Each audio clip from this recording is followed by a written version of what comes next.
ተማሪዎች እንዴት ናችሁ? ዛሬ ደግሞ ሊደርሺፕ ኤንድ ቼንጅ ማኔጅመንት በቻፕተር 3 ቱቶሪያል ተመልሰናል። ከዚህ በፊት 2 ቻፕተሮችን ለማየት ሞክረናል። በቻፕተር 1 ኢንትሮዳክሽን ቱ ሊደርሺፕ፣ በቻፕተር 2 ደግሞ ሊደርሺፕ ቲዮሪ እና ስታይልን አይተናል። ዛሬ ደግሞ በቻፕተር 3 ስለ ቼንጅ ማኔጅመንት እናያለን። ምክንያቱም ኮርሱ ኔሙ ራሱ ኢንዲኬት እንደሚያደርገው ሊደርሺፕ ኤንድ ቼንጅ ማኔጅመንት ነው የሚለው። ስለዚህ በዛሬው ቻፕተር በቻፕተር 3 ስለ ቼንጅ ማኔጅመንት እንመለከታለን ማለት ነው።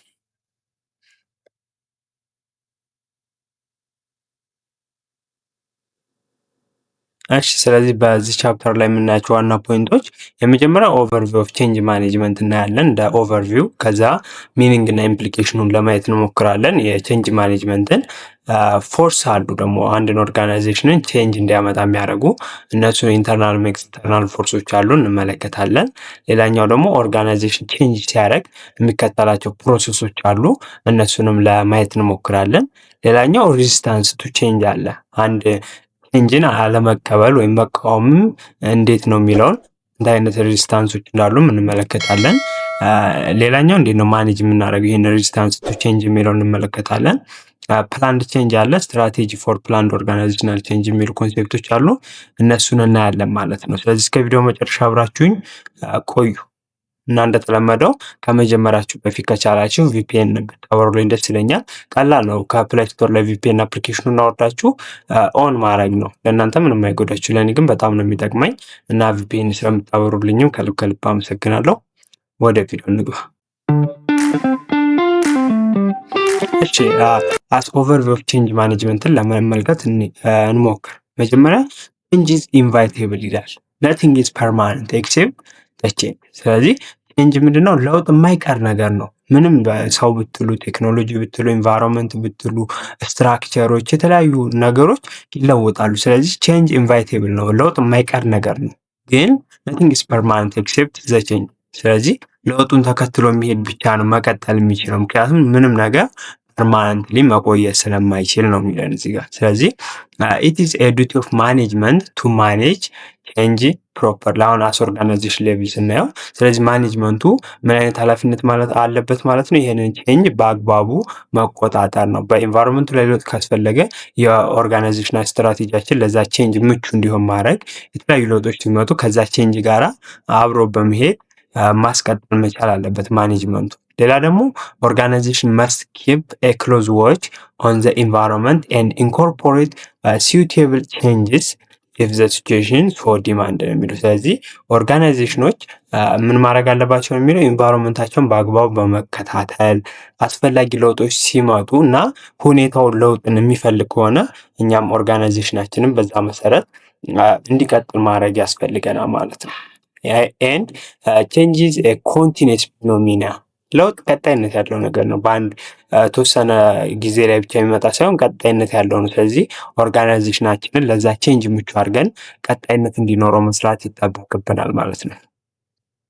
እሺ ሌላኛው ደግሞ ኦርጋናይዜሽን መስት ቢ ፕሮአክቲቭ ኢን አፌክቲንግ ቼንጅ ነው የሚለው። ስለዚህ አንድ ኦርጋናይዜሽን ሪአክቲቭ ሳይሆን ፕሮአክቲቭ ነው መሆን ያለበት። አንድን ለውጥ ያንን ድርጅት አፌክት ከማድረጉ በፊት መጀመሪያ ላይ የተለያዩ ጥናቶችን በማጥናት ፕሪዲክት በማድረግ ያንን ነገር ለመቋቋም መስራት ይኖርበታል ማለት ነው። ስለዚህ ኢቨን ኢን ሞስት ስቴብል ኦርጋናይዜሽን ቼንጅ ኢዝ ነሰሳሪ ጀስት ቱ ኪፕ ዘ ሌቭል ኦፍ ስቴቢሊቲ ይላል። ስለዚህ ኢቨን ስቴብል የሆኑ ኦርጋናይዜሽኖች እንደዚህ ለውጦችን መቀበል የማይፈልጉ ኦርጋናይዜሽኖች ራሱ ቼንጅን ማምጣት አለባቸው። ምክንያቱም ያን ሌቭል ኦፍ ስታቢሊቲያቸውን እንኳን ለማስጠበቅ መለወጥ ያለባቸው የተለያዩ ቼንጆች በመለወጥ ራሳቸውን ሰስቴን አድርገው ለብዙ ጊዜ መቆየት አለባቸው ማለት ነው።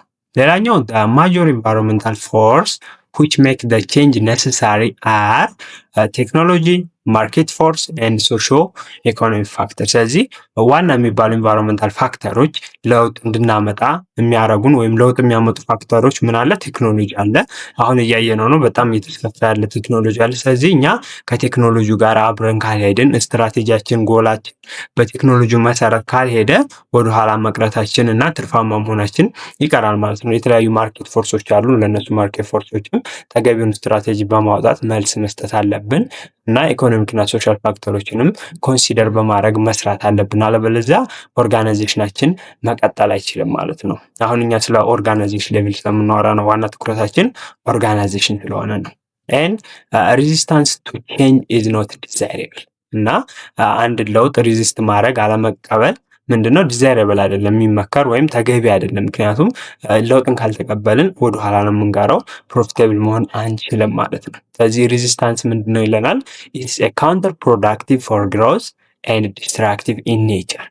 ካውንተር ፕሮዳክቲቭ ነው፣ እድገት እንዳይመጣ ያደርጋል እና በራሱ ሬዚስት ማድረግ የሆነ ነገር አለመቀበል፣ አዳዲስ ለውጦችን አለመከተል ጎጂ ነው ነው የሚለን። ስለዚህ ሬዚስት ማድረግ ሳይሆን ያለብን እንዴት ነው ይህንን ቼንጅ ከኔ ኦርጋናይዜሽን ጋራ ማስኬድ ማስቀጠል የምችለው የሚለው ላይ ፎከስ መደረግ አለበት ማለት ነው። ስለዚህ ማናጀር መስት ኢቮልቭ ፖሊሲስ ቱ አፌክት ቼንጅ። ስለዚህ ማናጀሮች የተለያዩ ፖሊሲዎችን በማውጣት ይህንን ቼንጅ አፌክት ለማድረግ መስራት ይጠበቅባቸዋል ማለት ነው። ስለዚህ አኮርዲንግ ቱ ባርኔ ኤንድ ግሪፊን the primary reason cited for organizational problem is the failure by managements to properly anticipate or respond to ፎርስ ፎር ቼንጅስ ነው የሚለው። ስለዚህ ከባርኔ እና ግሪፊን አንጻር እነሱ ከተናገሩት መሰረት ፕራይመሪ ሪዝን ለአንድ ኦርጋናይዜሽን ችግሩ የሆነው እንደ ፌለሪቲ የሚታይበት ዋናው ምክንያቱ ምንድን ነው ያሉት፣ ማናጀርስ ፕሮፐርሊ አንቲሲፔት አያደርጉም፣ በአግባቡ ምን አይነት ቼንጅ ይመጣል ብለው ፕሪዲክት አድርገው አይዘጋጁም ወይም ሪስፖንስ አይሰጡም። ከተከሰተም በኋላ ያ ቼንጅ ለዛ ቼንጅ ተገቢውን ሪስፖንስ በመስጠት ስለማይሰሩ ለዛ ነው ዋናው ምክንያት ለኦርጋናይዜሽን ፌለር የሚሆነው ማናጀሮች በአግባቡ አንቲሲፔት አያደርጉም ቼንጆችን ወይም እነዛ ቼንጆችም ሲመጡ በአግባቡ ሪስፖንድ ለማያደርጉ ነው ማለት ነው። ስለዚህ ይህን ያህል ኦቨርቪው ካየን ምንድነው ቼንጅ እና ምንድነው ቼንጅ ማኔጅመንት የሚለው ሚኒንጋቸውን ለማየት እንሞክር ማለት ነው። ስለዚህ ከቼንጅ ስንጀምር ቼንጅ ሪፈርስ ቱ አልተሬሽን ኦፍ ካምፓኒ ስትራቴጂ፣ ኦርጋናይዜሽን ኦር ካልቸር አዝ ኤ ሪዛልት ኦፍ ቼንጅ ኢን ኢትስ ኤንቫይሮንመንት ስትራክቸር ቴክኖሎጂ ኦር ፒፕል። ይህ ሪፍሌክሽን ነው። ለውጥ ማለት የካምፓኒው ስትራቴጂ ላይ ሊሆን ይችላል፣ በኦርጋናይዜሽኑ ላይ ሊሆን ይችላል፣ ወይም በካልቸራችን ላይ ለውጥ ልናመጣ እንችላለን። ለዛም ዋና ምክንያቶቹ ምንድን ናቸው?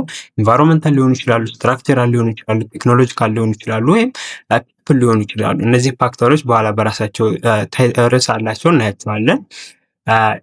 ማናጀር ጆብ ውድ ቢን ቬሪ ስትሬት ፎርዋርድ ጉድ ማናጀር ሃቭ ኤ ኮምፒተንስ ቱ ማኔጅ ቼንጅ ኢን ዘ ካምፓኒ ኤንቫይሮንመንት። ስለዚህ የማናጀሩ ስራው ምንድነው? ስትሬት ፎርዋርድ መሆን አለበት። ይህም ስንል ያ ማናጀር ምንድነው? ኮምፒተንስ ያስፈልገዋል ወይም ስኪል ያስፈልገዋል። የሚመጡ ቼንጆችን እነዛ ለውጦች በመጡበት ወቅት እነዛን ቼንጆች ማኔጅ በማድረግ በመቆጣጠር የመስራት ስኪል ሊኖረው ይገባል ማለት ነው። and this changes can be alteration። ስለዚህ ቼንጅ አለ ስንል አልተሬሽን ነው ማለት ነው። ቼንጅ ለውጥ ነው። በምን ላይ ነው ለውጡ የሚመጣው ካላችሁኝ በስትራክቸር ላይ ሊሆን ይችላል፣ በቴክኖሎጂ ላይ ሊሆን ይችላል፣ በፒፕል ላይ ሊሆን ይችላል። ስለዚህ በስትራክቸር ላይ ከሆነ እንዴት ነው ካላችሁ ዲዛይን ኦፍ ቼንጅ፣ ኦርጋናይዜሽኑ ዲዛይን ልንቀይር እንችላለን። ስፓን ኦፍ ኮንትሮላችን ሊሆን ይችላል። ስፓን ኦፍ ኮንትሮል ማለት አንድ ማናጀር በአንድ መሪ በስሩ ምን ያህል ሰራተኛ አለ የሚለውን ማለት ነው። ስለዚህ ወይም ልናበዛው እንችላለን በአንድ ሰራተኛ ስር ያሉ ሰራተኞችን ወይም ልናሳንሰው እንችላለን። ለምሳሌ ቴክኖሎጂ ቼንጅ ካለ ቴክኖሎጂ በጣም እያደገ ከመጣ በአንድ መሪው ስር ብዙ ሰራተኛ ሊያስፈልግ ይችላል። ምክንያቱም በትንሽ ሰራተኛ ያ ስራ መሰራት ስለሚችል። ስለዚህ ስፓን ኦፍ ኮንትሮላችንን እንደ አለው ቼንጅ መሰረት እንቀያየረዋለን ማለት ነው። ሌላኛው ኦቶሪቲ ሪሌሽንሽፕ አለ። የሰራተኛና የመሪና ተመሪ መካከል ያለው ሪሌሽንሽፕም እንደዛው ኦቶሪታሪያን ሊሆን ይችላል፣ ዲሞክራቲክ እንደ ሁኔታው ሊቀየር ይችላል ማለት ነው። ሌላኛው የምንከተለው ኮኦርዲኔቲንግ ሜካኒዝምም እንደ ቼንጁ ይወሰናል ማለት ነው። ስለዚህ በእነዚህ ላይ የስትራክቸር ለውጦች ልናመጣ እንችላለን በእነዚህ ኤሪያዎች ላይ። ቴክኖሎጂ ከሆነ ደግሞ በኢኩዊፕመንት ወርክ ፕሮሰስ ላይ ሊሆን ይችላል፣ ወርክ ሜተድ ላይ ሊሆን ይችላል። ለውጡ የሚመጣው የተለያዩ መሳሪያዎችን ልንቀይር እንችላለን፣ የተለያዩ የስራ ሂደቶች እና የስራ ዘዴዎቻችንን ልንቀይር እንችላለን ማለት ነው። ቤዝድ ኦን ቼንጅ ማለት ነው። ኤንድ አዝ ዌል አስ ኢን ፒፕል። አሁን ፒፕል ነው በጣም አስቸጋሪ ቼንጅ ለማምጣት የሚያስቸግረው። ምክንያቱም ስትራክቸር ከሆነ የፔፐር ኤንድ ፔን ፕሮብሌም ነው የሚባለው። በቃ ወረቀት ላይ ትነድፋላችሁ፣ ስትራክቸሩን መቀየር ነው። ይህ ቴክኖሎጂ ከሆነ ደግሞ ምንድነው በጀታችሁ ነው። በጀት ካላችሁ ማሟላት ትችላላችሁ። ግን ላይ ሲሆን ምንድነው አቲቱዳቸው ፐርሰፕሽናቸው ላይ ነው የሚሰሩ። ስለዚህ እነሱ ኔጎሽት ማድረጉ ነው የሚያስቸግረውትን ቢሄቪየራቸው አለ ፐርሰፕሽን፣ ኤክስፔክቴሽን፣ አቲቲዩድ። ምክንያቱም ይህን በሰፊው እናየዋለን በኋላ እነሱ ያን ስራ እንጁ እኔን ይጎዳኛል ምናምን ብለው ካሰቡ በአግባቡ ሊሰሩ ስለማይችሉ ማለት ነው። ሌላኛው ደግሞ ቼንጅ ማኔጅመንት ምንድን ነው ስንል ቼንጅ ማኔጅመንት ኢዝ አፕሮች ቱ ፕላን ዲዛይን ኢምፕሊመንት ማኔጅ ሜዥር ኤንድ ሰስቴን ቼንጅስ ኢን ዘ ቢዝነስ ፕሮሰስ ኤንድ ወርክ ይላል። ስለዚህ ቼንጅ ማኔጅመንትን ደግሞ ዲዛይን ስናደርገው የሆነ ቼንጅ ይኖራል። ያንን ቼንጅ ለማምጣት ስንፈልግ ማለት ነው ፕላን እናወጣለታለን። እንዴት ነው ያንን ቼንጅ ማምጣት ያለብን? ዲዛይኑ ይወጣል የዛ ፕላን አይሚን የቼንጁ ማለት ነው። ከዛ ያንን ቼንጅ ኢምፕሊመንት ይደረጋል፣ ማኔጅ ይደረጋል። ኢምፕሊመንት ካደረጋችሁ ወዲያ መቆጣጠር አለባችሁ፣ ሜዥር ታደረጉታላችሁ። ያመጣነው ቼንጅ እየሰራ ነው ወይስ አልሰራም ነው እና እየሰራ ከሆነ ያንን ቼንጅ ሰስቴን አድርገን መቀጠል አለብን በቢዝነሳችን ውስጥ ማለት ነው። ስለዚህ ፕላን አውጥቶ ዲዛይን አውጥቶ ኢምፕሊመንት አድርጎ ማኔጅ እና ሜዥር በማድረግ አሪፍም ከሆነ ሰስቴን ማድረግ ሂደቱ ምን ይባላል ማለት ነው? ቼንጅ ማኔጅመንት ይባላል ማለት ነው። ስለዚህ ቼንጅ ማምጣት ብቻ ሳይሆን ቼንጁ ማኔጅ መደረግ አለበት ማለት ነው። እሺ ስለዚህ ስለ ቼንጅ አየን። ቼንጅ ማኔጅመንት ምንድን ነው የሚለው አየን። ስለዚህ አሁን የምናየው ምንድን ነው ፎርሶቹ ምንድን ናቸው? አንድ ኦርጋናይዜሽን ቼንጅን እንዲያመጣ የሚያስገድዱ ፎርስ ወይም ፋክተሮች ምንድን ናቸው ስንል ቼንጅ አር ትሪገርድ ቤዝድ ኦን የመጀመሪያው ዘ አንደርስታንዲንግ ኦፍ ማክሮ ኢንቫይሮንመንት ኤንድ ዴቨሎፕመንት ማክሮ ኢኮኖሚክ ኢንቫይሮንመንት ኤንድ ዴቨሎፕመንት አንደኛው ፋክተር ነው፣ ኤክስተርናል ፋክተር ነው። ሁለተኛው ዘ አናላይሲስ ኦፍ ኢንዱስትሪ ፕራክቲስ ኤንድ ፕሮስፔክትስ የሁለተኛው ፋክተር ነው። ሶስተኛ ዘ አሰስመንት ኦፍ ካምፓኒ ፐርፎርማንስ ስትሬንግዝ ኤንድ ዊክነስ ይላል። ይሄ ኢንተርናል ፋክተር ነው። አሁን ሶስቱንም በዲቴል እንመልከታቸው ማለት ነው። እሺ ስለዚህ የመጀመሪያው ኢንቫይሮንመንታል ቼንጅ ድራይቨሮች ወይም ኤክስተርናል ፋክተር የምንላቸው በአጭሩ ምንድነው ፔስትል እንላቸዋለን። ፖለቲካል፣ ኢኮኖሚካል፣ ሶሻል፣ ቴክኖሎጂካል፣ ኢንቫይሮንመንታል እና ሌጋል ፋክተሮች የምንላቸው አሉ። እነሱን እንመልከት። የመጀመሪያው ፖለቲካል ፋክተር ነው። ፖለቲካል ፋክተር ስንል ከስቴቢሊቲ ኦፍ ገቨርንመንት፣ ሶሻል ፖሊሲዎች፣ ትሬድ ሬጉሌሽን፣ ታክስ ፖሊሲ፣ ኮንሲስተንትሊ ኢንዱስትሪ ፍሬንድሊ ፖሊሲ ኢንቴሊጀንት ወርክ ፎርስ ናቸው። እነዚህ ፋክተሮች ምንድነው አንድ ኦርጋናይዜሽን ቼንጅ እንዲያመጣ ሊያስገድዱት ይችላሉ። ለምሳሌ ስቴቢሊቲ ኦፍ ገቨርንመንት ስናይ አንድ ገቨርንመንት ስቴብል ከሆነ ሎንግ ተርም ፕላን አወጣን ጦርነቶች ምናምን ከሌሉ ለረጅም ጊዜ ስልጣን ይዞ መቀጠል ከቻለ አንድ መንግስት ምን ማድረግ እንችላለን ማለት ነው? ሎንግ ተርም ፕላኖችን በማውጣት መስራት እንችላለን ማለት ነው። ግን ስቴቢሊቲ ከሌለ የተለያዩ ፖለቲካል ችግሮች፣ ጦርነቶች፣ ረሃብ ምናምን ካለ ምን ማድረግ ይጠበቅብናል ማለት ነው? ሾርት ፕላኖችን እያወጣን ቶሎ ቶሎ ፕላናችን እየቀየርን ለዛ ሁኔታ እንደሚመች አድርገን መስራት ሊኖርብን ይገባል ማለት ነው። ሌላኛው ደግሞ ሶሻል ፖሊሲዎች አሉ። እነዚህ ከሌበር ሎ ጋር ኢንቫይሮንመንታል ሎዎች ምናምን ይወጡ አሉ። ለእነሱ ተገዥ ሆነ መስራት አለብን። በእነሱ መሰረት መስራት ይጠበቅብን ይችላል። ሌላ ትሬድ ሬጉሌሽኖች አሉ። ከንግድ ጋር ተያይዘው የሚወጡ ህጎች፣ በእነዚህ ህጎች መሰረት መስራት አለብን። እነዚህ ህጎች ሲለወጡም የኛ ስትራቴጂያችን መለወጥ ሊኖርበት ይችላል። ሌላኛው ታክስ ፖሊሲ ነው። ታክስ ፖሊሲም በጣም አፌክት ያደርገናል።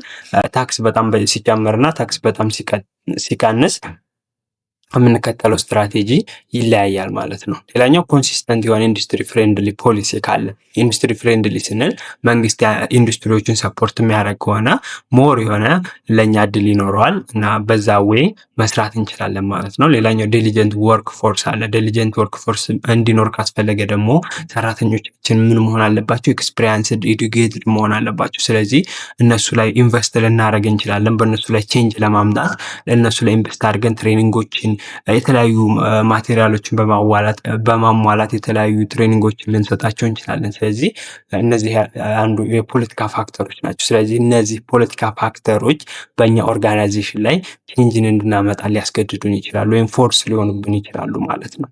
ሌላኛው ሁለተኛው ኢኮኖሚክ ፋክተር ነው። ኢኮኖሚክ ፋክተር ስንል የክሬዲት አክሴሲቢሊቲው፣ አንኤምፕሎይመንት ሬቱ፣ ኢንተረስት ሬቱ፣ ኢንፍሌሽኑን ያካትታል ማለት ነው። ስለዚህ ክሬዲት በአግባቡ ከተገኘ ብድር ካገኘን ብዙ መበደር እንችላለን፣ በዛው ልክ መስራት እንችላለን፣ በዛው ልክ የስራ እድል መፍጠር እንችላለን ማለት ነው። ግን ደግሞ አንኤምፕሎይመንት ሬቱ አለ። በጣም አንኤምፕሎይመንት የሰራተኛ ስርዓት ቁጥር ከፍተኛ ከሆነ ለቀጣሪዎች አሪፍ ነው። ምክንያቱም በቺፕ ፕራይስ ብዙ ሰራተኛ ማግኘት ይችላሉ።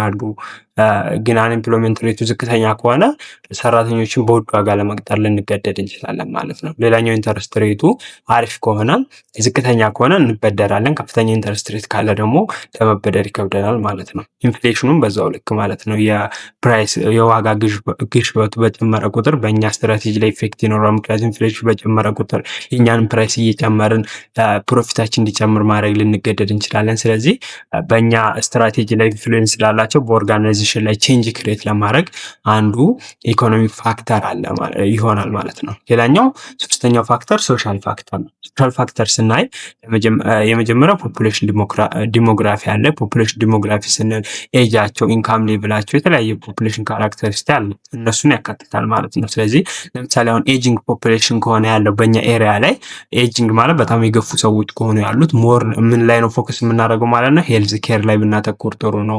እንደዚህ ከጤና ጋር የተያዙ ነገሮች ላይ እያረጁ ስለሆነ ማለት ነው። ግን ወጣት ከሆነ ሞር ኢንተርቴንመንት ላይ፣ ኤዱኬሽን ላይ፣ ጌሞች ላይ ምናምን ብናተኩር የበለጠ አትራፊ እንሆናለን ማለት ነው። ስለዚህ እንደ ዲሞግራፊው መስራት ይኖርብናል ማለት ነው። ሌላኛው ዲስትሪቢዩሽን ኦፍ ዌልዝ ነው። የሀብት ስርጭት ነው። ሀብት ኮንሰንትሬትድ የሆኑ ቶፕ ላይ የተወሰኑ አካላቶች ላይ ከሆነ ሌክዠሪ ፕሮዳክትን ብናመርት ለነሱ ማቅረብ እንችላለን ማለት ነው። ግን ዌልዝ ዲስትሪቢዩትድ የሆነው ሚድል ኢንካም ክላሱ ላይ ከሆነ ግን ለብዙ ሰዎች ተደራሽ የሚሆን ፕሮዳክት ማምረት እና ብራንድን ቢውልድ ማድረግ ላይ ሞር ፎከስ እናደርጋለን ማለት ነው። ሌላኛው ደግሞ ቼንጅ ኢን ላይፍ ስታይል ኤንድ ትሬንድስ ነው። የላይፍ ስታይል እና ቼንጅ መምጣቱ፣ ትሬንዶች መኖራቸው፣ አሁን ሶሻል ሚዲያ መኖሩ ለዚህ ኢፌክት ነው። ምክንያቱም ቶሎ ቶሎ ትሬንዶች ይለዋወጣሉ። ስለዚህ የኛም ኦርጋናይዜሽን እነዛን ትሬንዶች ለማሟላት ቶሎ ቶሎ ለውጦችን በማምጣት መስራት ሊጠበቅበት ይችላል ማለት ነው። ስለዚህ እነዚህ ለውጥ እንድናመጣ ያስገድዱናል። ሌላኛው ኤዱኬሽናል ሌቭል ነው። ኤዱኬሽናል ሌቭል ማለት የተማረውና ያልተማረው ማህበረሰብ ላይ እኩል ፕሮዳክታችሁን መሸጣችሁ። ምክንያቱም የተማሩ ሰዎች ምንድነው ስለ ብራንድ ያውቃሉ፣ ስለ ፕሮዳክት ኳሊቲ በጣም እውቀት አላችሁ። ስለዚህ ለእነሱ የሚሆን ፕሮዳክት ለማቅረብ ስትሉ ስትራቴጂያችሁን ልለውጡ ትችላላችሁ። ኳሊቲ ለመጠበቅ ልትገደዱ ትችላላችሁ። ብራንዳችሁን ቢውል ለማድረግ የተለያዩ ካምፔኖችን ልታካሄዱ ትችላላችሁ፣ እንደ አድቨርታይዝመንት አይነት ማለት ነው። ስለዚህ ላይፍ ስታይል ፕሮዳክት ድራይቭስ ዌን ከስተመር አር ሞር ኤዱኬትድ። ስለዚህ ላይፍ ስታይል ፕሮዳክት ብዙ ጊዜ የሚመረጡት ሞር ኤዱኬትድ በሆኑ ሰዎች፣ ሶሻሊ ኮኔክትድ፣ ብራንድ አዌር በሆኑ ሰዎች ላይ እና ዋይድሊ ዲስትሪቢዩትድ ከሆነ ላይፍ ስታይል ፕሮዳክቶች ፕሪፈሬብል ናቸው ሞር ማለት ነው። ስለዚህ ሶስተኛው ፋክተር በእኛ ላይ ቼንጅ የሚያመጣ ምንድነው? ሶሻል ፋክተር ነው። አራተኛው ደግሞ ቴክኖሎጂካል ፋክተር አለ። ቴክኖሎጂካል ፋክተር ላይ ስንመጣ ምን አይነት ፋክተሮች ናቸው ማለት ነው? ኒው ኢኖቬሽን እና ዲስከቨሪ ላይ እንድናተኩር ሊያደርጉን ይችላሉ። ለምሳሌ ዋክማን፣ ኮንቨርጀንስ ዲቫይስ ላይክ አይፎን ምን አይነት እነዚህ አሁን አዳዲስ ዲስከቨሪ ነበሩ። ፔዝ ኦፍ ቴክኖሎጂካል ኢኖቬሽን ኤንድ አድቫንስ፣ ፔዝ ኦፍ ቴክኖሎጂካል ኦብሶለንስ፣ ኒው ቴክኖሎጂካል ፕላትፎርም፣ ኢንተርኔት ነው። በአጠቃላይ ቴክኖሎጂካል ፋክተር የሚያሳየ ምንድን ነው? የተለያዩ ቴክኖሎጂ ለውጦች አሉ። ስለዚህ አዳዲስ ኢኖቬሽኖች፣ ዲስከቨሪዎችን ማምጣት ይጠበቅብናል በኦርጋናይዜሽን ላይ ማለት ነው። ሌላኛው ፌዙ የፍጥነቱ ማለት ነው። ፔሱ አለ፣ የቴክኖሎጂካል ኢኖቬሽን ፔሱና አድቫንስመንት አለ። በዛ ፔስ ልክ እኛም መሄድ ካልቻልን፣ በዛ ፍጥነት መራመድ ካልቻልን ምን ይፈጠርብናል ማለት ነው? የቴክኖሎጂካል ኦብሰለንስ ነው። የቴክኖሎጂ ኋላ ቀር የሆነ ምርቶቻችን ሳይሸጡ ኳሊቲያችን እያነሰ እና በተፎካካሪዎቻችን እየተበለጥን እንመጣለን። ስለዚህ ቴክኖሎጂካል ፋክተሮች ሌላኛው ኢንፍሉዌንስ ነው፣ አንድ ኦርጋናይዜሽን ስትራቴጂውን ቼንጅ እንዲያደርግ የሚያስገድዱ ማለት ነው። እሺ ሌላኛው ደግሞ ኢንቫይሮንመንታል ፋክተር ነው። ኢንቫይሮንመንታል ፋክተር ስንል ደግሞ የተለያዩ ኢንቫይሮንመንታል ፕሮቴክሽኖች አሉ። የካርበን ኢሚሽን ላይ የሚወጡ ህጎች አሉ። ዌስት ዲስፖዛል ሎ አለ። ቆሻሻ አወጋገጥ፣ ኢነርጂ ኮንሳምፕሽን ሬጉሌሽን፣ የኢነርጂ አጠቃቀም ሪኒዋብል እና ነን ሪኒዋብል የሚባሉ ኢነርጂዎች ላይ አለ። ከእነሱ ጋር የተያዙ ህጎች ማለት ነው። ሌላኛው ደግሞ ፖፑላር አቲቱድ ቱዋርድ ኢንቫይሮንመንት ግሪን ኢኒሽቲቭ are forcing consumers to revise their choice of automobile, packaging stuff and appliance, companies to revisit their plant or building design and operational practice። በዋናነት የኢንቫይሮንመንታል ፋክተር ምን ነው የሚያሳየው? ኢንቫይሮንመንቱን የማይበክሉ ፕሮዳክቶችን መጠቀም ላይ እና ኢንቫይሮንመንታል ፕሮቴክሽን ላይ እና የኢንቫይሮንመንታል ላይ የሚደርሱ ብክለቶችን መከላከል ላይ ያተኮሩ ፋክተሮች ናቸው። እነሱ ፋክተሮች በኦርጋናይዜሽኖች ላይ ለምሳሌ ብዙ ጊዜ ካያችሁ እነዚህ ፋብሪካዎች ላይ የሚወጣ ጭስ አለ። ያ ኢንቫይሮንመንትን እየበከለ ነው። ስለዚህ ያንን እንዲቀንሱ ምን አይነት ቴክኖሎጂ እንዲጠቀሙ ያደርጋል? ኢንቫይሮንመንታል ፍሬንድሊ ሊሆኑ ቴክኖሎጂዎች እንዲጠቀሙ ሊገደዱ ይችላሉ። ስለዚህ ኢንቫይሮንመንታል ፋክተሩን ኮንሲደር አድርገን መስራት ስላለብን የተለያዩ ለውጦችን ልናመጣ እንችላለን ማለት ነው በኦርጋናይዜሽናችን ላይ። ሌላኛው ሌጋል ፋክተር ነው። ሌጋል ፋክተር ላይ ስንመጣ ኢምፕሎይመንት ሬጉሌሽን አለ፣ ኮምፒቴቲቭ ሬጉሌሽን አለ፣ ሄልዝ ኤንድ ሴፍቲ ሬጉሌሽን አለ፣ ፕሮዳክት ሬጉሌሽን አለ። the key for business managers is to discover the degree of influence of main environmental drivers and keep the strategic planning process sensitive to current and future ኢንቫይሮንመንት ይላል። ስለዚህ ሌጋል ፋክተሮች ማለት ከኢምፕሎይመንት ጋር የሰራተኛ ህግ ሊኖር ይችላል። አንድ ሰራተኛ ሚኒመም ዌጁ ሊኖር ይችላል። በዛ መሰረት መስራት አለብን፣ ምን ያህል ሰዓት በቀን መስራት አለበት የሚለው ሊሆን ይችላል። የተለያዩ ህጎች አሉ። ከኮምፒቲቲቭ ሬጉሌሽን ጋር የከፉክክር ጋር ተያይዞ የሚወጡ ህጎች አሉ ከሌሎች ድርጅቶች ጋር ማለት ነው። ሌላኛው ከሄልዝ እና ሴፍቲ ጋር ሬጉሌሽኖች አሉ። የጤናና ደህንነት አጠባበቅ የፕሮዳክታችንን ሊሆን ይችላል፣ የማህበረሰቡ ሊሆን ይችላል። እነዚህ ጋር ተያይዞ የሚወጡ ህጎች አሉ። የፕሮዳክት ሬጉሌሽን አሉ ፕሮዳክት ጋር ተያይዘው የሚወጡ ህጎች። ስለዚህ በዛ መሰረት መስራት አለብን። የኛንም ስትራቴጂያችንን በዛ መሰረት ማድረግ አለብን። በዛ መሰረት ካላረግንም ለውጦችን አምጥተን በዛ መሰረት በሌጋል ፋክተሩ መሰረት መቀጠል ይኖርብናል ማለት ነው። ስለዚህ እነዚህ ኤክስተርናል ፋክተሮች ናቸው ወይም ፒስትል የምንላቸው በኦርጋናይዜሽናችን ላይ ቼንጅ እንድናመጣ የሚያደርጉ ፋክተሮች ናቸው። የቴሌግራም ግሩፕ እና ቻናላችን ሊንክ ማግኘት ከፈለጋችሁ ኮመንት ላይ በመግባት የመጀመሪያውን ፒን ያረኩላችሁ ሜሴጅ ላይ ማግኘት ትችላላችሁ፣ ወይም ዲስክሪፕሽን ቦክሱን ብትናቁት ታገኙታላችሁ ማለት ነው። ስለዚህ ሊንኩን ተጭናችሁ ጆይን ማድረግ ትችላላችሁ። የተለያዩ ማቴሪያሎችን፣ ፒፒቲዎችን እና አንዳውቶች ታገኙበታላችሁ፣ ትጠቀሙበታላችሁ። አሁን ጆይን አድርጉ።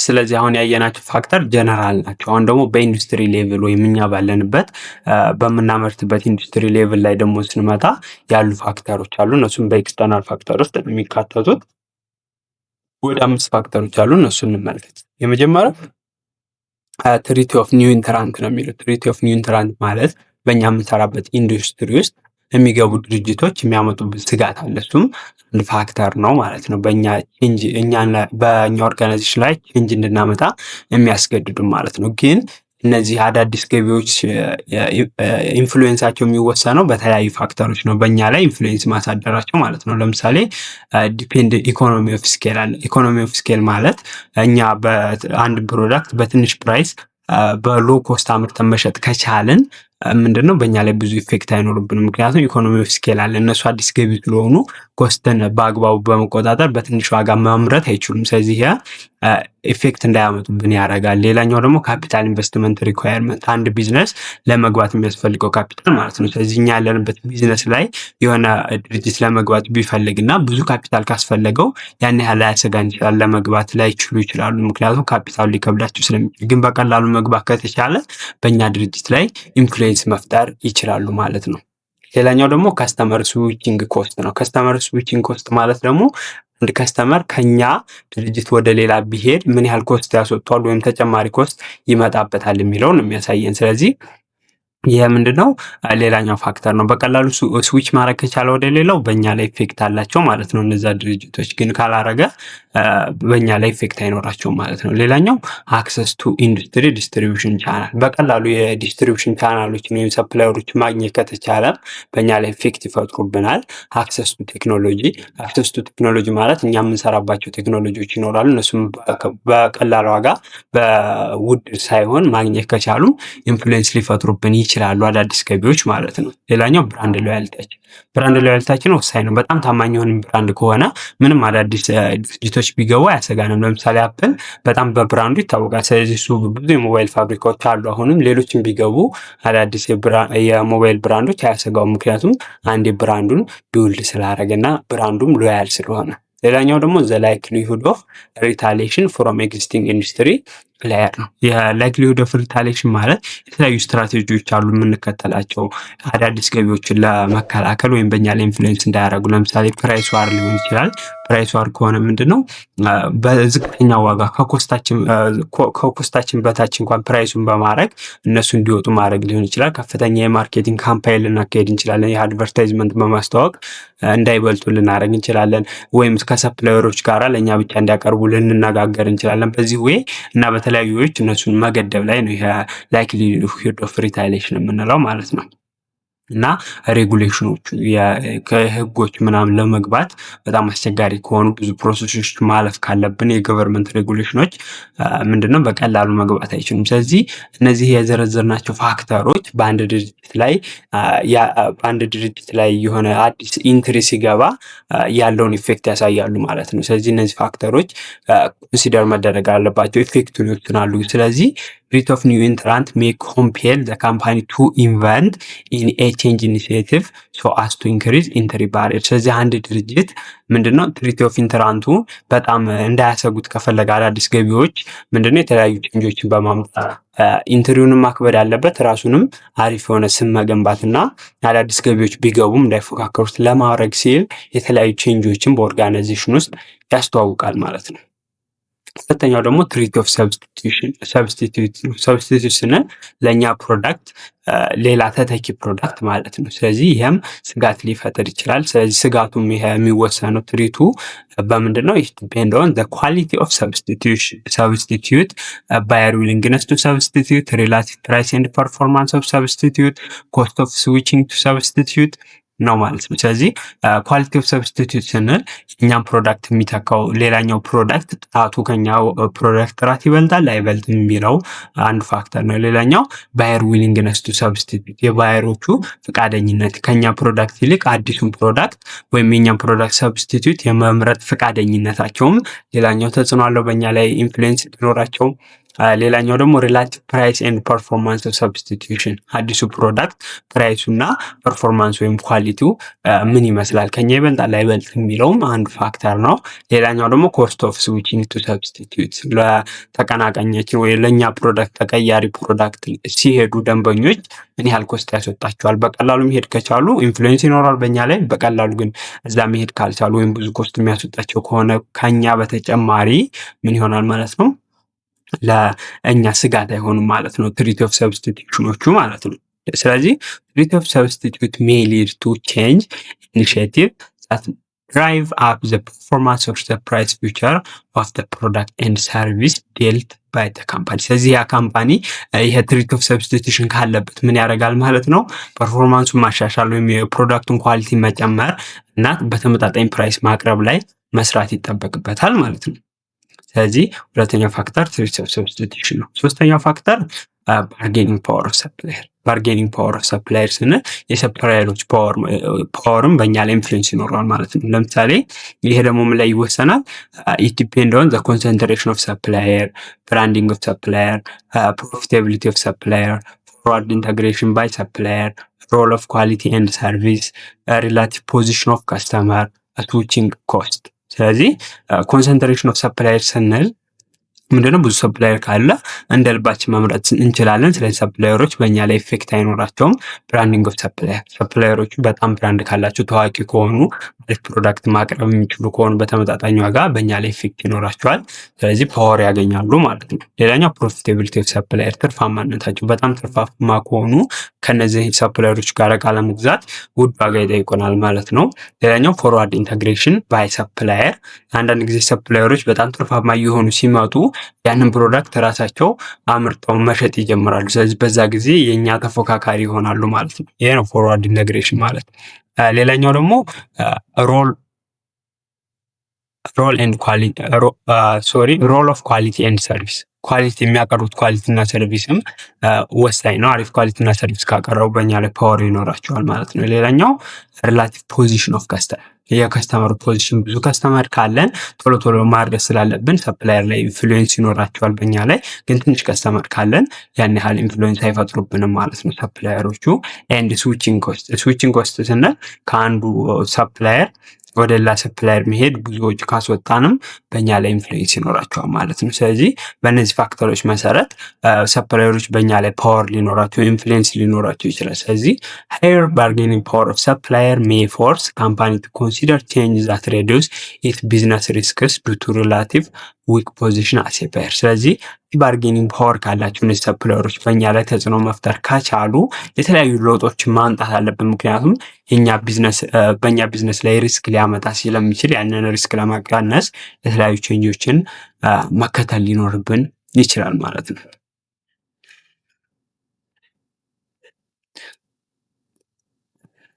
እሺ አራተኛው ፋክተር ደግሞ ባርጌኒንግ ፓወር ኦፍ ባየር። ባርጌኒንግ ፓወር ኦፍ ባየር ስንል ዲፔንድ ኦን ዘ ኮንሰንትሬሽን ኦፍ ባየር ዲፈረንሺዬሽን ሮል ኦፍ ኳሊቲ ኤንድ ሰርቪስ ትሬት ኦፍ ባክዋርድ ኢንተግሬሽን ኢንቱ ዘ ኢንዱስትሪ ኤንድ ስዊቺንግ ኮስት ይላል። ስለዚህ ባርጌኒንግ ፓወር ኦፍ ባየር ማለት የባየሩ ፓወር በእኛ ላይ ማለት ነው። ሌላኛው ደግሞ ዲፔንድ ኦን ዘ ኮንሰንትሬሽን ኦፍ ባየር። አሁን ለምሳሌ ብዙ ኮንሰንትሬሽን ማለት ብዛታቸው ብዙ ባየር ካለ ብዙ ኢንፍሉዌንስ አይኖራቸውም። ግን ትንሽ ባየር ከሆኑ ያሉን ለትንሽ ሰው ስለሆነ ለብዙ ሰው ስለማንሸጥ በእኛ ላይ ኢንፍሉዌንስ ያደርጋቸዋል። ሌላኛው ደግሞ ዲፈረንሲዬሽናችን። ዲፈረንሲዬሽን ማለት ተመሳሳይ ፕሮዳክትን ከሌላ ካምፓኒ ጋር ካላቀረብን ፓወር ይኖረናል። ምክንያቱም እኛ ፕሮዳክት ለየት ስለሚል ኢንፍሉዌንስ መፍጠር እንችላለን። ሌላኛው ሮል ኦፍ ኳሊቲ ኤንድ ሰርቪስ። ኳሊቲ ኤንድ ሰርቪስ ማለት የምናቀርበው ፕሮዳክት እና ሰርቪስ ጥራቱ ኢንፍሉዌንስ ያደርገዋል። አሪፍ ኳሊቲ እና ሰርቪስ ካቀረብን ፓወር ይኖረናል፣ ካልሆነ ደግሞ ኢንፍሉዌንስ ያሳደርብናል ባየሮች ማለት ነው። ሌላኛው ትሪት ኦፍ ባክዋርድ ኢንተግሬሽን ኢንቱ ዘ ኢንዱስትሪ ነው የሚለው። ትሪት ኦፍ ባክዋርድ ኢንተግሬሽን ማለት ባየሮች ምንድነው በራሳቸው ፕሮዳክቱን ሊያመርቱት ይችላሉ።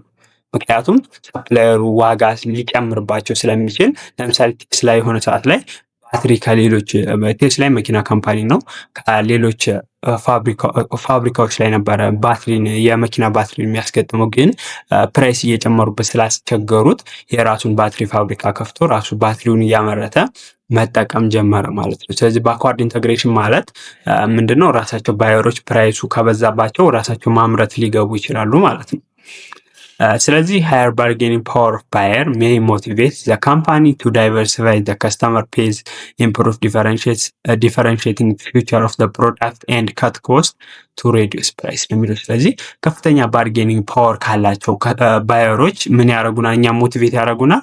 ካምፓኒውን የተለያየ ከስተመር ቤዝ እንዲኖረው የተለያየ ከስተመሮችን ለመያዝ ይሞክራል።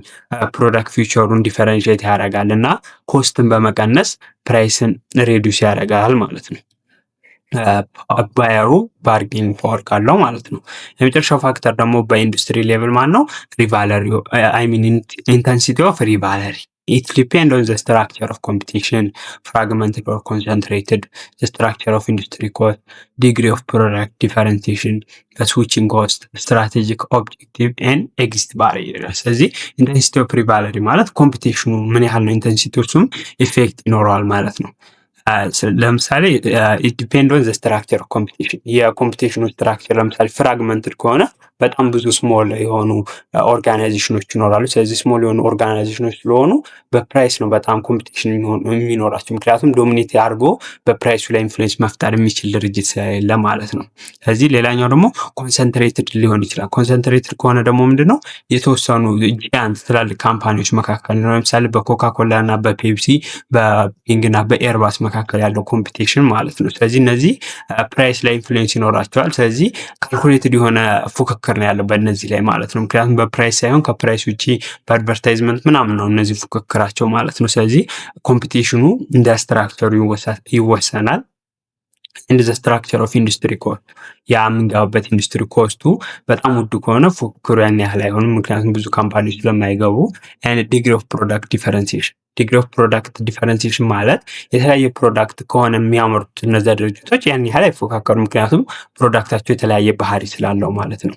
ሌላኛው ስዊቺንግ ኮስት አለ። ስዊቺንግ ኮስት ማለት ከአንዱ ካምፓኒ ወደ ሌላኛው ካምፓኒ መሄዳችን ብዙ ሞጅ ካላስወጣን በጣም ፉክክር ይኖረዋል፣ ምክንያቱም ከስተመርን ለመያዝ ማለት ነው። ስዊቺንግ ኮስት ግን ካለው ያን ያህል ፉክክር አይኖርም፣ ምክንያቱም ከአንዱ ፋብሪካ ከአንዱ ካምፓኒ ወደ ሌላኛው ካምፓኒ ሄደን ስንገዛ ተጨማሪ ወጪ ሊያስወጣን ስለሚችል ማለት ነው። ስለዚህ ብዙም ኢንፍሉዌንስ አያድርባቸውም እነሱ ማለት ነው። ሌላኛው ስትራቴጂክ ኦብጀክቲቫችን። ኦብጀክቲቫችን ከተለያየ ያን ያህል ፉክክር አይኖርም ማለት ነው በካምፓኒዎች መካከል።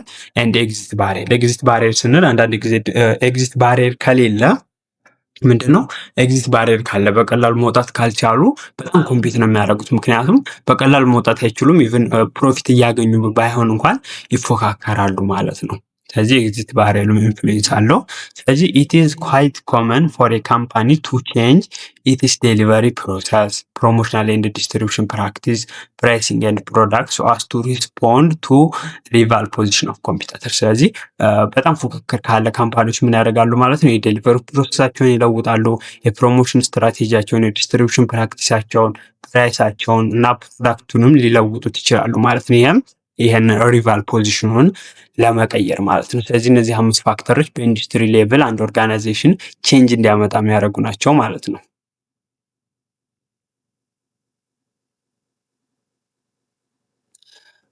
ሶስተኛው ፋክተር ደግሞ ምንድነው? ካምፓኒ ሌቭል ቼንጅ ድራይቨር አሉ። ይሄ ደግሞ ኢንተርናል ፋክተር ነው፣ በካምፓኒ ሌቭል ነው የምናየው ማለት ነው። ስለዚህ የመጀመሪያው ፋክተር ከስተመር ፐርስፔክቲቭ ነው። ሁለተኛ ፋይናንሻል ፐርስፔክቲቭ፣ ሶስተኛ ፕሮሰስ ፐርስፔክቲቭ፣ አራተኛ ለርኒንግ ፐርስፔክቲቭ ነው። ስለዚህ ከስተመር ፐርስፔክቲቭ ስንጀምር ኢስፔሻሊ ዊዝ ኤሪያ ዛት አፌክት ከስተመር ሳቲስፋክሽን፣ ነምበር ኦፍ ሪፒት ከስተመርስ፣ ከስተመር ሪፈራል፣ ቫሊዩ ፕሮፖዚሽን፣ ዲሞግራፊክ፣ አክሰስ ቱ ማርኬት ሼር። ስለዚህ ከስተመር ፐርስፔክቲቭ ስንል ዋና ኤሪያው ምን ላይ ነው ፎከስ የሚያደርገው? የከስተመር ሳቲስፋክሽን። ከስተመሮች በእኛ ፕሮዳክት ሳቲስፋይ የሆኑ ነው ወይ? ከስተመሮች በተደጋጋሚ እየገዙ ነው ወይ? ከስተመሮች ሌላ ደንበኛን ሪፈር እያደረጉ ነው? የእንትላ ፕሮዳክት እኮ አሪፍ ነው ተጠቀሙ እያሉ ደንበኞች እንትና እኮ ጋብዞኝ ነው እያሉ እየመጡ ሲጠቀሙ ማለት ነው ከስተመር ሪፈራል ማለት። ስለዚህ ሌላኛው ደግሞ ቫሊዩ ፕሮፖዚሽን ስንል የቃል የገባ ነው ፕሮሚስ አለ። ዋና የኳሊቲ ያለው ፕሮዳክት እናቀርባለን ብላችሁ ካልገባችሁ ያንን ኳሊቲ ያለውን ፕሮዳክት ማቅረብ አለባችሁ። ምክንያቱም ፕሮሚሳችሁን መጠበቅ ስላለባችሁ። ዲሞግራፊው፣ የፖፑሌሽኑ፣ ኤጁ፣ ኢንካሙ ምናምኑ ማለት ነው። ኤንድ አክሰስ ቱ ማርኬት፣ ለገበያ ተደራሽነቱ፣ የገበያ ድርሻችን። ምክንያቱም ብዙ ማርኬት ሼር ካለን ብዙ ከስተመር አለን ማለት ነው። ስለዚህ ከስተመሮች ሳቲስፋይ ካልሆኑ፣ በተደጋጋሚ ካልገዙን፣ ሌሎች ከስተመሮችን ሪፈር እያደረጉ ካልመጡ፣ ፕሮሚስ ያደረግነውን ቫሊዩ ካልጠበቅን፣ ለገበያ አክሰሱ ያን ያህል ከሌለን፣ የገበያ ድርሻችን ዝቅተኛ ከሆነ ምንድነው ቼንጅ ያስፈልገናል ማለት ነው። ምክንያቱም በአግባቡ እየሰራን ስላልሆነ፣ የከስተመሩ ፍላጎት እያስጠበቅን ስላልሆነ ማለት ነው። ከከስተመር ፐርስፔክቲቭ ይሄ ነው ለውጥ እንድናመጣ የሚያደርገን። ሌላኛው ደግሞ ሁለተኛው ፋይናንሻል ፐርስፔክቲቭ ነው። ፋይናንሻል ፐርስፔክቲቭ ላይ ስንመጣ ኢት ሃንድል ዘ ኮንሰርን ኦፍ ሼር ሆልደርስ ኤንድ ኢንክሉድ ማኔጅመንት ኦፍ ሪተርን ኦን ኢንቨስትመንት፣ ሪተርን ኦን አሴት፣ ፕሮፊታቢሊቲ፣ ስቶክ ፕራይስ። ስለዚህ የፋይናንሻል ፐርስፔክቲቭ ዋና ትኩረቱ የስቴክ ሆልደር ወይም የሼር ሆልደሮች ላይ ነው በዋናነት ትኩረቱ ባለድርሻዎች ላይ ማለት ነው። ለእነሱ ነው የሚያተኩረው እና ሪተርን ኦን ኢንቨስትመንት ማኔጅ ማድረግ። ሪተርን ኦን ኢንቨስትመንት ማለት ኤፊሽንሲ ኦፍ ኢንቨስትመንቱ የሆነ ኢንቨስት አድርገን ምን ያህል ሪተርን አገኘን የሚለው ላይ ማለት ነው። ይህንን ለማወቅም ኔት የሆነ ቱናለ ለኮስት ኦፍ ኢንቨስትመንቱ ስናካፍለው ከዛ በመቶ አብዝተን ሪተርን ኦን ኢንቨስትመንታችን ምን ያህል እንደሆነ እናገኛለን። ሌላኛው ደግሞ ሪተርን ኦን አሴት አለ። ሪተርን ኦን አሴት ማለት ምንድነው? የሆነን አንድን አሴት ሪተርን ፕሮፊት ጀነሬት ለማድረግ የምንጠቀመው አሴት ማለት ነው። እየተጠቀምነው አሴት ነው የሚያሳየን ትርፋማነቱ። ስቶክ ፕራይስ ማለት ደግሞ ሼር ፐር ሼር ምን ያህል ነው ፕራይሱ ነው የሚለው። ስለዚህ ሼር ሆልደራችን ሪተርን ኦን ኢንቨስትመንቱ ከፍተኛ ካልሆነ፣ ሪተርን ኦን አሴቱ ወይም አሴትን በአግባቡ ካልተጠቀምን፣ ትርፋማ ካልሆንን፣ ሼር ድርሻው ራሱ ከፍተኛ ከሆነ ኦርጋናይዜሽኑ ትርፍ እያገኘ መሆኑን ያሳያል። ስለዚህ እነዚህ ፕሮብሌሞች ካሉ ቼንጅ ማምጣት አለብን በኦርጋናይዜሽን ውስጥ። ቼንጅ አምጥተን መስራት ይጠበቅብናል ማለት ነው። ሶስተኛው ፕሮሰስ ፐርስፔክቲቭ ነው። ፕሮሰስ ፐርስፔክቲቭ ኢት ዲል ዊዝ ዘ ኤሪያ ዛት አፌክት ፕሮሰስ ዳውን ታይም፣ ወርኪንግ ፕሮሰስ፣ ባክሎግ፣ ዲፌክት ሬት፣ ሳይክል ታይም፣ ኦፕሬሽን ኤንድ ሜንቴናንስ ኤክስፔንስ፣ ሪስክ ኤንድ ኮረስፖንዲንግ ሚቲጌቲንግ ሜዠርስ ነው የሚለው። ስለዚህ ፕሮሰስ ፐርስፔክቲቭ ደግሞ ከስራው ጋር ከሂደቱ ጋር ተያይዘው ያሉ ነገሮች ናቸው። ለምሳሌ ፕሮሰስ ዳውን ታይም ማለት በኦርጋናይዜሽን ውስጥ ያሉ ማሽኖች የማይሰሩበት ሰዓት ማለት ነው፣ ቁጭ የሚሉበት ሰዓት። ስለዚህ ዳውን ታይሙ በጣም በበዛ ቁጥር ምንድነው ማለት ነው? በአግባቡ ስራ እየተሰራ አይደለም ወይ ማሽኖች ተበላሽተዋል ማለት ነው። ስለዚህ ይህም ማስተካከል ይጠበቅብናል። ወርኪንግ ፕሮሰሱ ደግሞ አንድ ፕሮዳክት የምርት ሂደቱ ተጀምሮ እስኪያልቅ ያለው ሂደት ማለት ነው። ስለዚህ ወርኪንግ ፕሮሰሱ በጣም ዲሌይድ የሚሆን ከሆነ ፕሮዳክት ቶሎ አይደርስም፣ የከስተመሮች ፍላጎትም አይሟላም ማለት ነው። ሌላኛው ደግሞ ባክሎግ ነው። ባክሎግ ማለት ትዕዛዞች ማለት ናቸው። ከስተመር ያዘዙት ትዕዛዝ ግን ያልተሰራ ከስተመሮች ታዘው ያልደረሰ ነገር ምን ይባላል? ባክሎግ ይባላል። ዲፌክት ሬት ደግሞ ምንድነው? ፕሮዱስ የምናደርገው ፕሮዳክት የመበላሸት ሬቱ ማለት ነው። ብዙ ፕሮዳክትን እየተበላሸብን ከሆነ ትርፋማ አንሆንም። ሳይክል ታይማችን ደግሞ ምንድነው? አንድ ፕሮዳክት ከስተመሩ አዞ ከስተመሩ ጋር እስከሚደርስ ያለው ጊዜ ማለት ነው። ስለዚህ ሳይክል ታይሙ ብዙ ከሆነ ከስተመሮች ሳስፋይ አይሆኑም፣ በፈለጉት ሰዓት ፕሮዳክት አይደርስላቸውም። ኤንድ ሜንቴናንስ ኤንድ ኦፕሬሽን ኤክስፔንሳችን በጣም ሀይ ከሆነ ችግር ነው። ሪስኮች አሉ እና የተለያዩ ሚቲጌቲንግ ሜዥሮችን መከተል አለብን። ስለዚህ የሚያሳየው ምንድነው? እነዚህ ፕሮብሌሞች ካሉ እነዚህ ፕሮብሌሞች ለማሻሻል የተለያዩ ቼንጆች ማምጣት ይጠበቅብናል በኦርጋናይዜሽናችን ውስጥ ማለት ነው። ሌላኛው አራተኛው ፋክተር ለርኒንግ ፐርስፔክቲቭ ነው። ለርኒንግ ፐርስፔክቲቭ ላይ ስንመጣ ኢት ዲል ዊዝ ኒው ፕሮዳክት፣ ነምበር ኦፍ ፓተንት፣ ነምበር ኦፍ ኤምፕሎይ ሰጀሽን፣ ረቨኑ ፐር ኤምፕሎይ፣ ዴቨሎፕመንት ፕላን ኤንድ ኳሊፊኬሽን ኤንድ ሰርቲፊኬሽን ኢን ፕሮሞሽን። ስለዚህ ለርኒንግ ፐርስፔክቲቭ ከሆነ ትኩረቱ ምንድን ነው?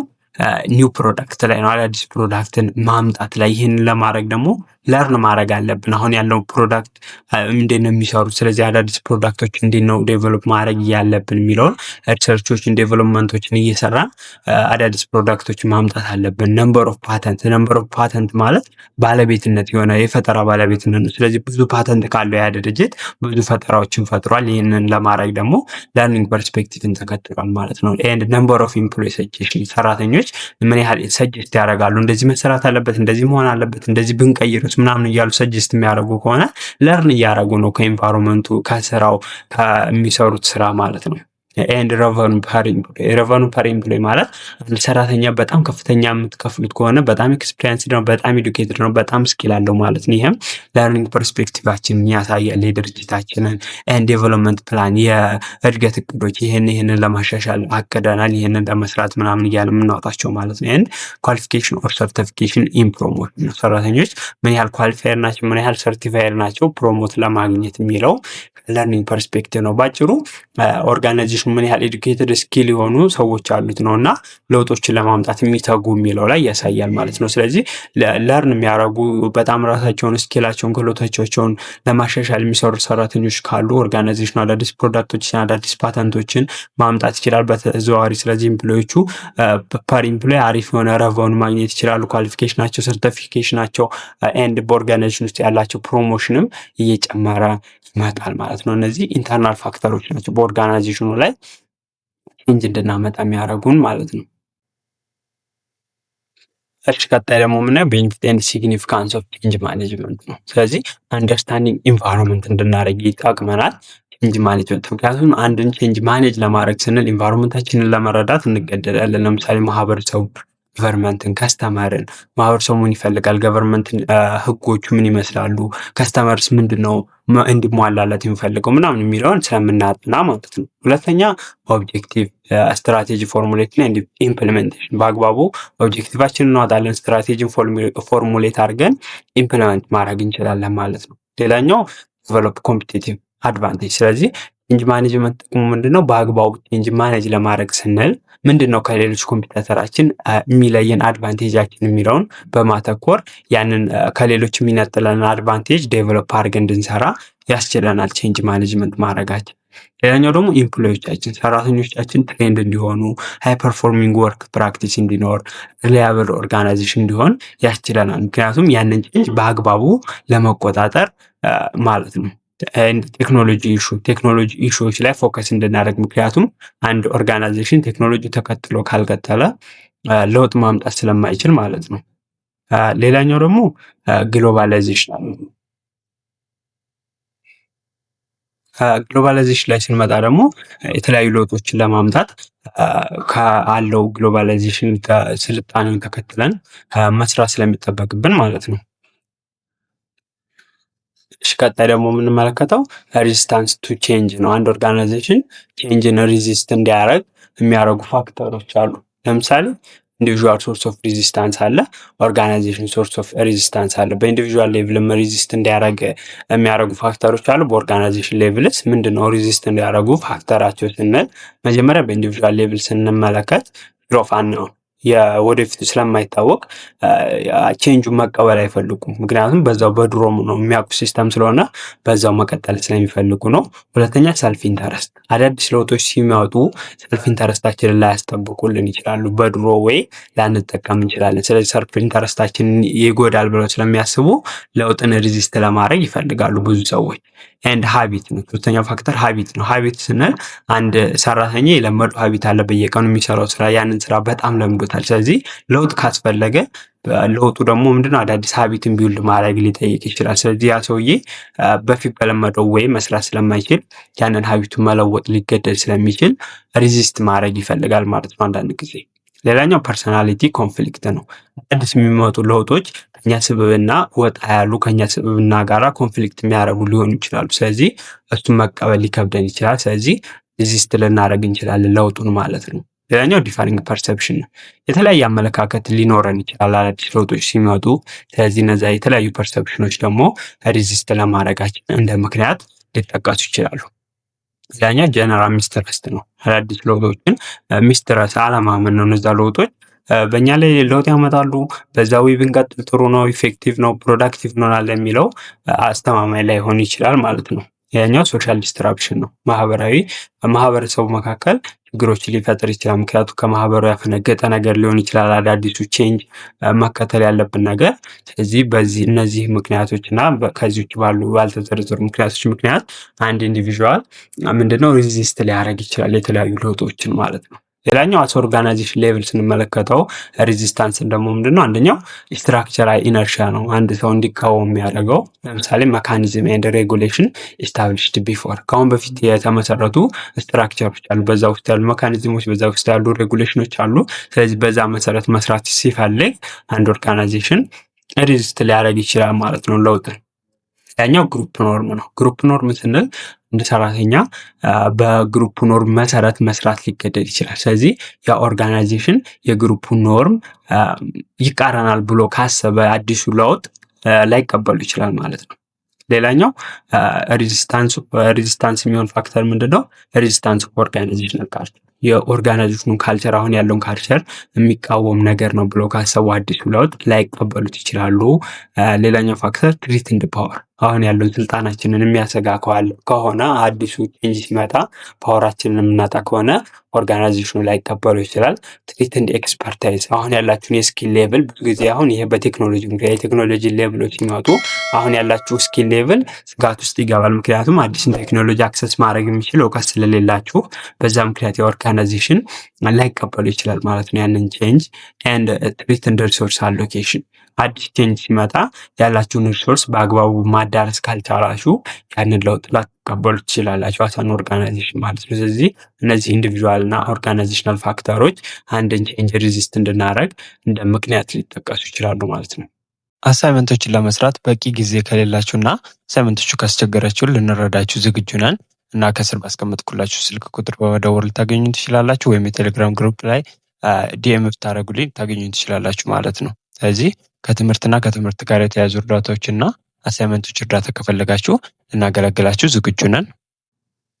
እሺ፣ ቀጣይ ደግሞ ስለ ኢምፕሊኬሽን ኦፍ ሬዚስታንስ ነው የምንመለከተው። ሬዚስታንስ ቱ ቼንጅ ዳዝ ኖት ነሰሳሪ ሰርፌስ ኢንስታንት ዳርድ ዌይ ነው። ስለዚህ ሬዚስታንስ ቱ ቼንጅ ለውጥን መቃወም ምንድነው ስታንዳርድ የሆነ ዌይ የለውም። በተለያየ ዌይ ሬዚስት ልናደርግ እንችላለን። ለምሳሌ ኦቨርት ሊሆን ይችላል፣ ኢምፕሊሲት ሊሆን ይችላል፣ ኢሚዲየት ሊሆን ይችላል፣ ወይም ዲፈርድ ሊሆን ይችላል። ኦቨርት ነው ስንል ያ ቼንጅ እንደተዋወቀ ቼንጁ ሲመጣ መቃወም ነው። እንደዚህ መሆን የለበትም ይህን ለውጥ አንቃወም ብለን ኦቨርትሊ በግልጽ ስንቃወም ነው። ኢምፕሊሲት ከሆነ ግን በግልጽ አንቃወምም ያንን ለውጥ፣ ግን በውስጣችን ነው ችግሩ የሚፈጠረው። ስለዚህ ለዛ ኦርጋናይዜሽን ሎያሊቲያችን ሊቀንስ ይችላል፣ ፕሮዳክቲቪቲያችን ሊቀንስ ይችላል፣ የስራ ባህላችን እንደ ድሮ ላይሆን ይችላል፣ ከስራ ልንቀር እንችላለን ማለት ነው። ስለዚህ በግልጽ አንገልጸውም፣ ግን በውስጣችን ሪዚስት እያደረግነው ነው ማለት ነው ያንን ቼንጅ። ኢሚዲየት ከሆነ ደግሞ ምንድነው ወዲያውኑ ኢምፕሊመንት ሲደረግ ያ ቼንጅ ልንቃወም እንችላለን።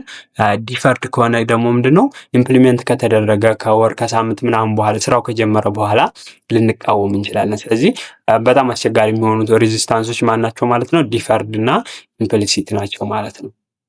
ስለዚህ it is easier for management to deal with resistance if it is overt and immediate እንዳልኳችሁ በቀላሉ ማኔጅ ማድረግ የምንችለው ሬዚስታንስ ምን አይነት ሲሆን ነው? በቀላሉ ኦቨርትሊ ሲገልጹና ወዲያው ኢምፕሊመንት ሲደረግ ያ ቼንጅ የሚደረግ ተቃውሞ ነው ማለት ነው። For instance, a change is proposed and employee responds immediately by voicing complaint, engaging in work slowdown, threatening to go on strike or the like። ስለዚህ ለምሳሌ ኦቨርት ከሆነ ምንድነው ያንን ቼንጅ ፕሮፖዝድ ሲደረግ ሀሳቡ ሲቀርብ ኤምፕሎይዎች ምን ሊያደርጉ ይችላል?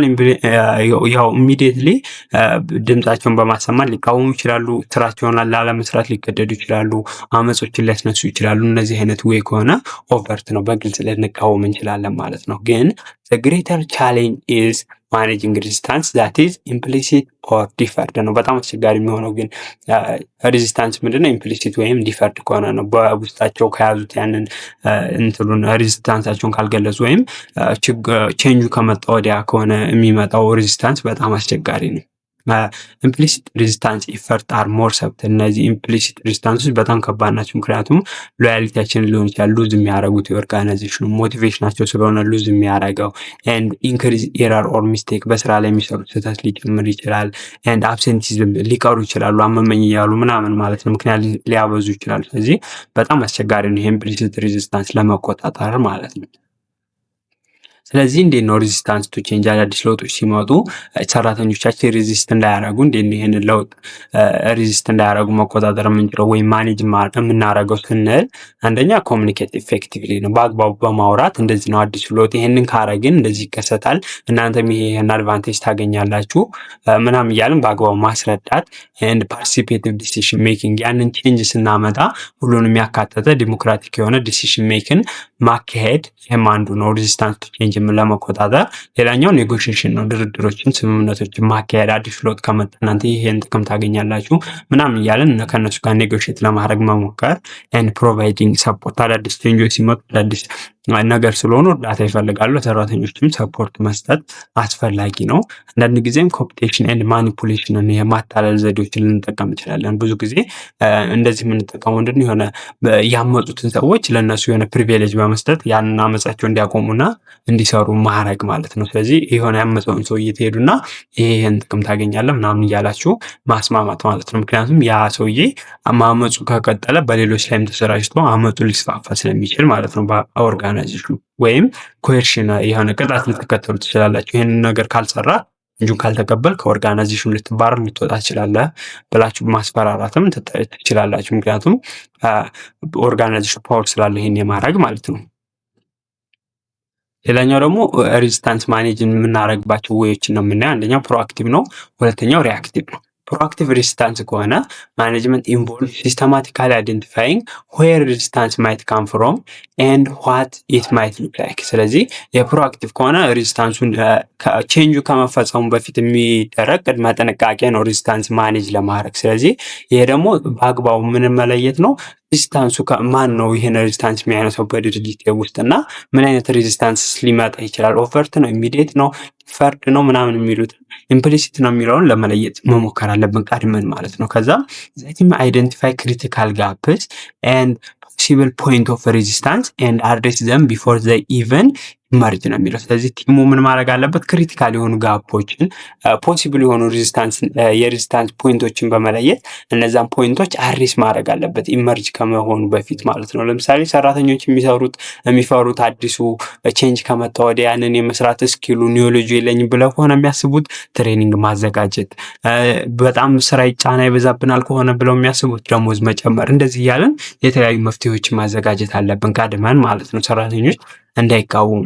ስለዚህ ፕሮአክቲቭ ሬዚስታንስ ማኔጅመንት ሪኳየር ፕላኒንግ ባይ ዘ ቲም ኤንድ ኢንተርቬንሽን ፍሮም ስፖንሰር ማናጀር ኤንድ ሱፐርቫይዘር። ስለዚህ ማናጀር ሱፐርቫይዘሮች ምናምን እቅድ በማውጣት ያንን ሬዚስታንስ ኢንተርቬንሽን መፍጠር አለባቸው ማለት ነው። ሌላኛው ሪአክቲቭ ሬዚስታንስ ነው። ሪአክቲቭ ሬዚስታንስ ማኔጅመንት ኢዝን ሪስፖንስ ቱ ስፔሲፊክ ፖይንት ኦፍ ሬዚስታንስ ነው የሚለው። ይሄ ደግሞ ለተፈጠረው ነገር ሬዚስታንሱን ሪአክቲቭ ምላሽ ነው። ከተከሰተ ወዲያ ያንን ነገር ለመፍታት የሚደረግ ሂደት ነው ማለት ነው። ስለዚህ ኢን ሪአክቲቭ ሲቹዌሽን ቲም መስት ሊስን ቱ ኤምፕሎይ ኤንድ አይደንቲፋይ ሶርስ ኦፍ ሬዚስታንስ። ስለዚህ ሪአክቲቭ ሲቹዌሽን ከሆነ ቲሙ ምንድነው ማድረግ ያለበት?